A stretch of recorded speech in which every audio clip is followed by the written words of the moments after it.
नमस्कार साथियों, welcome to my YouTube channel. आज हम बात करेंगे कूलाम के नियम पर। किस पर? कूलाम के नियम पर। देखिए, ये कूलाम का नियम बहुत ही ज़रूरी टॉपिक है और ज़्यादातर परीक्षाओं में पूछा भी जाता है, तो हम आज इसी पर बात करेंगे। ठीक है, आइए शुरू करते हैं।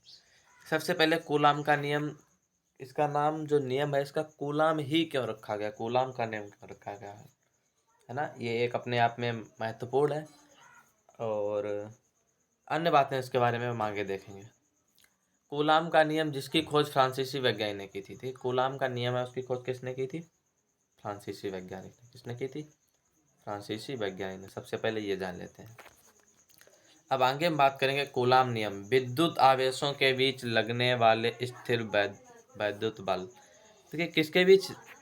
विद्युत आवेशों के बीच, दो आवेशों के बीच लगने वाले स्थिर वैद्युत बल के बारे में एक नियम है। क्या है? नियम है। कौन सा बल? स्थिर विद्युत बल है जो लगता है दो आवेशों के बीच, उनके बारे में एक नियम है, जिसे कूलाम नियम कूलम्ब नामक फ्रांसीसी वैज्ञानिक ने 1780 के दशक में प्रतिपादित किया था। जो एक साइंटिस्ट थे, एक वैज्ञानिक थे, कहाँ के थे वो? फ्रांसीसी थे। क्या नाम था? कूलम्ब नामक। इन्हीं के नाम से इसका नाम कूलाम का नियम पड़ा। ठीक है, यह नियम विद्युत चुंबकत्व के सिद्धांत के विकास के लिए आधार का काम किया। देखिए, यह नियम है जो वो विद्युत चुंबकत्व के सिद्धांत जो है उस पर, उसके विकास के आधार पर काम करता है। यह नियम अदिश रूप में, सदिश रूप में व्यक्त किया जाता है, यानी यह अदिश और सदिश दोनों रूप में व्यक्त किया जा सकता है। अच्छा, यह नियम है क्या? दो बिंदु आवेशों के बीच लगने वाला स्थिर विद्युत बल का मान उन दोनों आवेशों के गुणनफल के समानुपाती होता है। देखिए, हम आपको बता दें, ये रहा एक, पहला। ठीक है, और दूसरा यहाँ से है, यहाँ से खींच लेते हैं। यहाँ पर कौन सा है? Minus Q. अच्छा, देखिए क्या बता रहा है आगे, दो बिंदु आवेशों के बीच लगने वाला स्थिर विद्युत बल का मान। देखिए, ये दो बिंदु आवेश हो गए, एक ये हो गया, ये हो गया, प्लस क्यू और ये माइनस क्यू। ठीक है, दो बिंदु आवेश हो गए, उनके बीच लगने वाला स्थिर वैद्युत बल का मान उन दोनों आवेशों, यानी इन दोनों आवेशों, अच्छा ये दो आवेशों के बीच की दूरी हम कितनी लेते हैं? इनके बीच की दूरी लेते हैं आर। कितनी लेते हैं? आर। ठीक है, स्क्रीन पर लिख रहे हैं, लिख नहीं पा रहे हैं, ठीक है, सीधे से। अच्छा, इनकी दूरी कितनी लेते हैं? आर। अच्छा, कहता है उन दोनों आवेशों के गुणनफल के समानुपाती होता है। देखिए, क्या होता है? इन दोनों के गुणनफल के समानुपाती। किसे निकाल रहे हैं हम? बल को, है ना। क्या लगता है? स्थिर वैद्युत बल। तो हम इसमें लिख रहे हैं यहाँ एफ। बल को, फोर्स को किससे लिखते हैं? एफ से। समानुपाती। क्या बता रहा है? Q1, सॉरी इसे 1 दे दो, नेम इसे 2 दे दो। ठीक है, Q1 इंटू Q2 कितना होगा? Q1 इंटू Q2 अपान,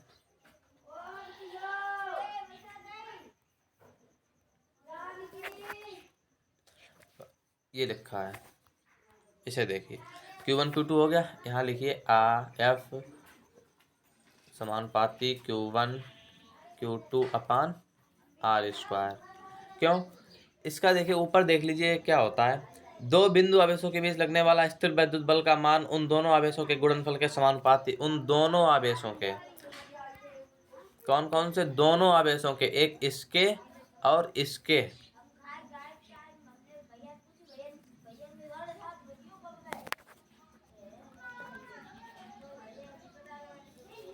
एक Q1 के जो प्लस में और ये दूसरा जो माइनस में है। ठीक है, इसके, इन दोनों बलों के गुणनफल के समानुपाती।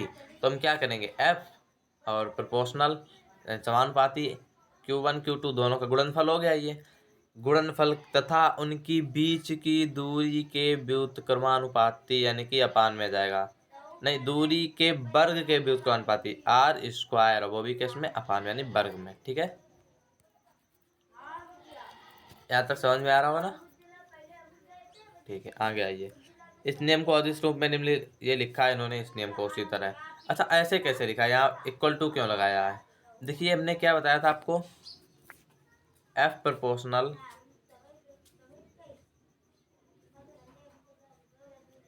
Q1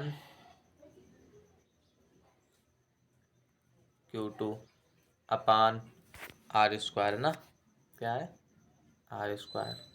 यहाँ हम क्या करते हैं, जब हम ये प्रोपोर्शनल हटाते हैं, ये वाला जो प्रोपोर्शनल है इसे जब हटाएंगे तो क्या होगा, एफ इक्वल टू लगेगा, प्रोपोर्शनल हटाएंगे फिर इसकी जगह एक नियतांक लगेगा जो यहाँ पर के ई है, ठीक है, के ई यहाँ आ जाएगा और यहाँ पर प्रोपोर्शनल की जगह इक्वल टू लग जाएगा, Q1 Q2 upon R square, बाकी वही है, ठीक है। जहाँ के ई कूलाम नियतांक है, नियतांक है ये, क्या है ये कूलाम नियतांक है। इसका मान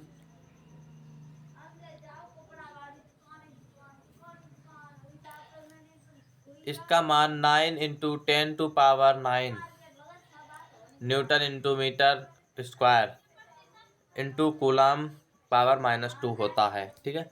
इसका मतलब मान कितना होता है इसका, के ई का 9 into 10⁻⁹ newton into metre square पर कूलाम स्क्वायर, ठीक है, इतना होता है। ये 2 क्यों लिखा है, देखिए ये यहाँ जो इंटू लगा है ये ना लग के यूं होगा, ठीक है,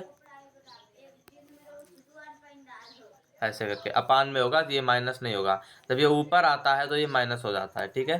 ये हम एक अलग से वीडियो बनाएंगे उसमें आपको दिखा दें कैसे होता है। अब यहाँ क्या क्या था, देखिए Q1 Q2 दोनों आवेशों के चिन्ह, मान और आर यानी कि दूरी, दोनों आवेशों के बीच की दूरी है। देखिए जो Q1 और Q2 है ये दोनों आवेशों के चिन्ह सहित मान है, कैसे हैं, चिन्ह सहित मान। ऊपर हमने यहाँ पे रखा था उसमें ये वाला प्लस का था, है ना, ये वाला माइनस का था, यानी Q1 Q2 है और चिन्ह सहित मान है, ठीक है।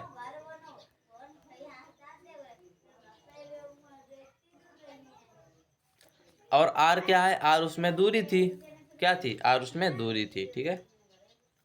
जब दोनों आवेश विपरीत चिन्ह के होते हैं, देखिए दोनों विपरीत चिन्ह के होंगे, कैसे विपरीत चिन्ह के, तो उनके बीच आकर्षण होता है, ये बात आप भी जानते हैं, जो विपरीत चिन्ह होते हैं उनके बीच आकर्षण होता है और जो एक जैसे समान होते हैं उनके बीच प्रतिकर्षण होता है। अब हम आपको दिखा दें जो नियम मैंने पढ़ा है, कूलम का नियम क्या है, एफ ये रहा, क्या है ये फोर्स है जो हम निकाल रहे हैं स्थिर विद्युत बल। इसमें क्या है, के यहाँ पर होना चाहिए था एफ समानुपाती Q1 Q2 upon R square, ठीक है। जब इसे समानुपाती को हटाएंगे, हम क्या करेंगे, इस समानुपाती को हटाएंगे तो यहाँ पर इक्वल टू लग जाएगा, जैसा कि ये लगा है, इसे मिटा दो ऊपर से, इसे ये लगा ना, एफ इक्वल टू के क्या है यहाँ पर स्थिरांक है, ठीक है, Q1 Q2 upon R square क्या है, यहाँ की दूरी है, और Q1 Q2 ये दोनों आवेश हैं, ठीक है। दोनों आवेश एक दूसरे के विपरीत हैं। एफ इलेक्ट्रिक फोर्स है, के कूलाम कॉन्स्टेंट यानी कूलाम कांस्टेंट है ना, कूलाम नियतांक है, और Q1 Q2 चार्ज है, बता चुका हूँ आपको, और आर है डिस्टेंस, क्या है यार, डिस्टेंस। ओके, अब आगे बात करते हैं।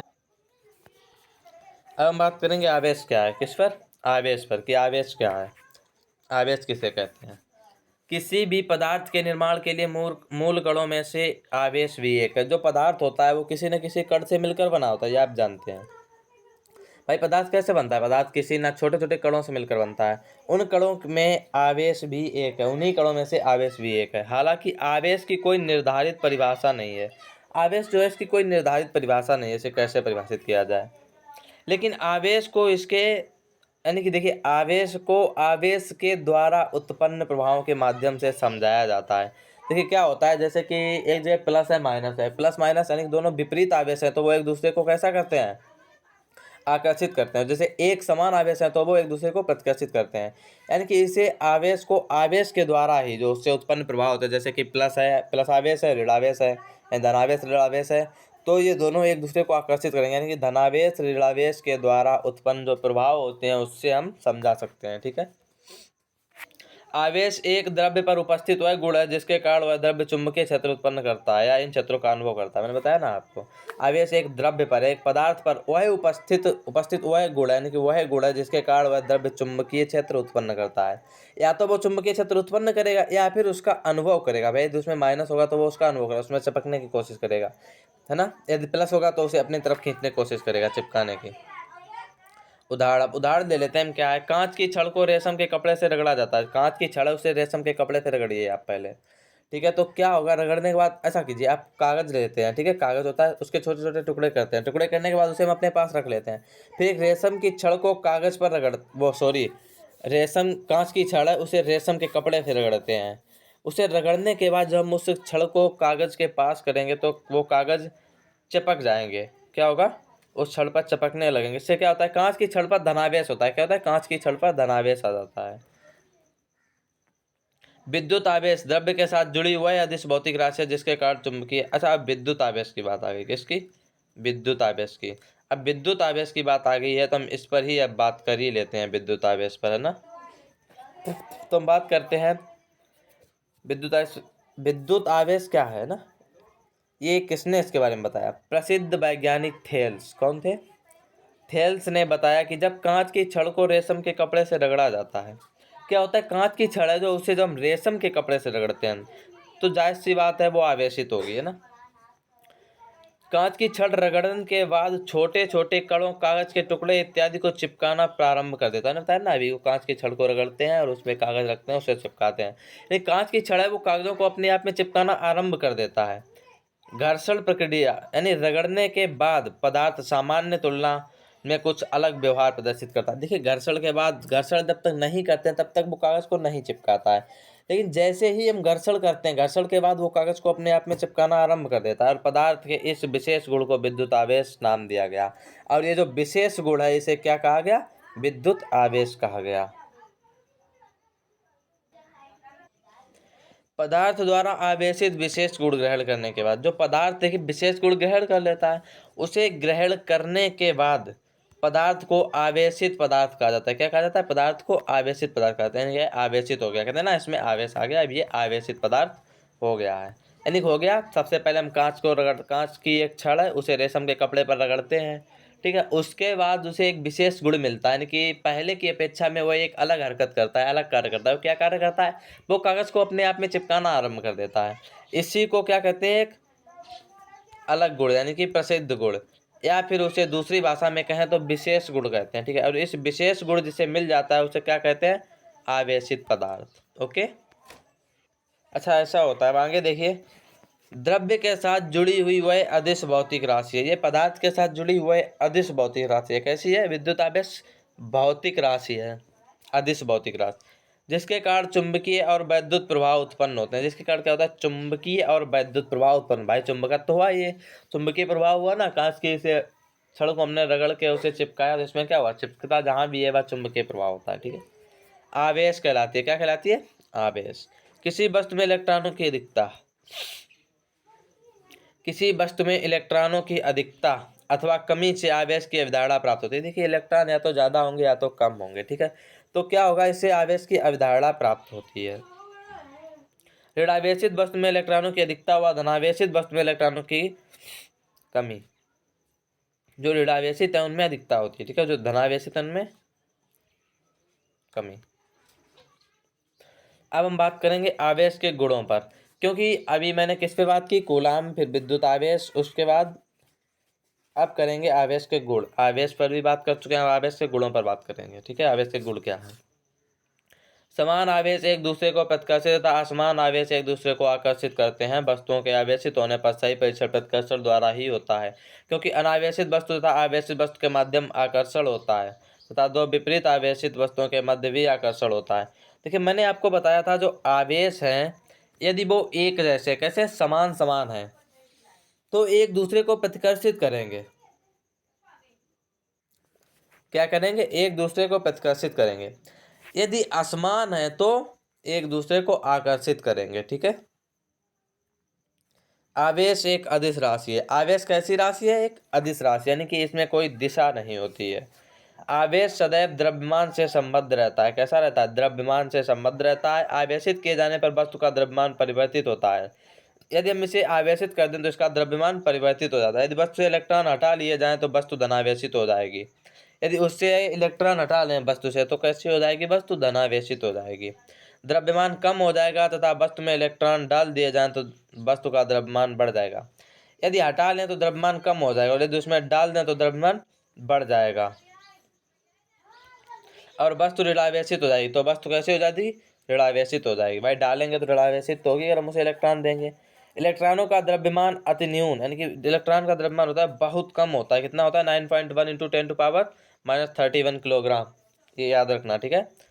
इलेक्ट्रॉन का द्रव्यमान कितना होता है? 9.1 × 10⁻39 होने के कारण वस्तु के द्रव्यमान की तुलना में उसे आवेशित किए जाने, क्या किए जाने? आवेशित किए जाने पर द्रव्यमान में परिवर्तन नगण्य होता है। जब उसे इतना कम मान होता है, उसे आवेशित करते हैं तो द्रव्यमान में परिवर्तन तो होता है बट कितना होता है?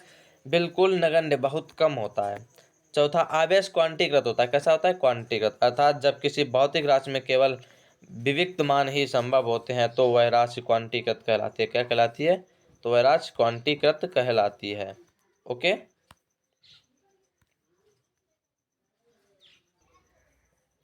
मिल्कन के तेल बूंद प्रयोग द्वारा सिद्ध हुआ। किसके द्वारा? मिल्कन ने एक तेल बूंद प्रयोग किया था, उससे सिद्ध हुआ। तेल बूंद प्रयोग आपको केमिस्ट्री में मिलेगा, हमने डाल दिया है, आप देख सकते हैं, ठीक है। आवेश का वह न्यूनतम मान जो प्रकृति में संभव है। किसका? आवेश का न्यूनतम मान जो प्रकृति में संभव है।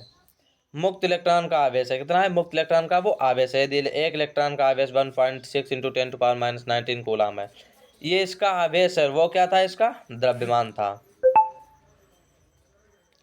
एक प्राथमिक इकाई माना जाए, अर्थात आवेश का क्वांटम तो किसी वस्तु पर आवेश E के पूर्णांकों के, किसके? देखिए, आवेश का क्वांटम किसी वस्तु पर आवेश E के पूर्णांकों के गुणनफल के बराबर होगा। किसके? E के जो पूर्णांक है उनके गुणनफल के बराबर होगा।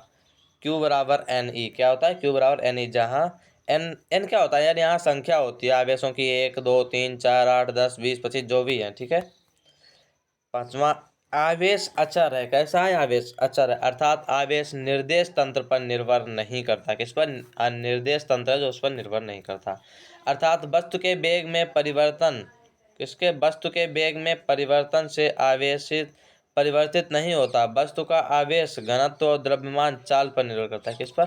वस्तु का आवेश है वो, और घनत्व, द्रव्यमान, चाल पर निर्भर करता है उसकी, ठीक है।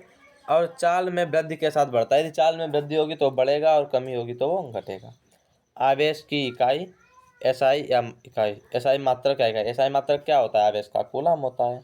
1 कूलम बराबर एम्पियर इंटू सेकेंड, कूलम बराबर एम्पियर इंटू सेकेंड होता है, ठीक। सीजीएस मात्रक यानी स्टेट कूलम या फ्रैंकलाइन, एक स्टेट कूलम या फ्रैंकलाइन, सीजीएस पद्धति ना, क्या है? स्टेट कूलम या फ्रैंकलाइन। 1 कूलम बराबर इसमें क्या होता है? 3 × 10⁻9 स्टेट कूलम होते हैं, ठीक है।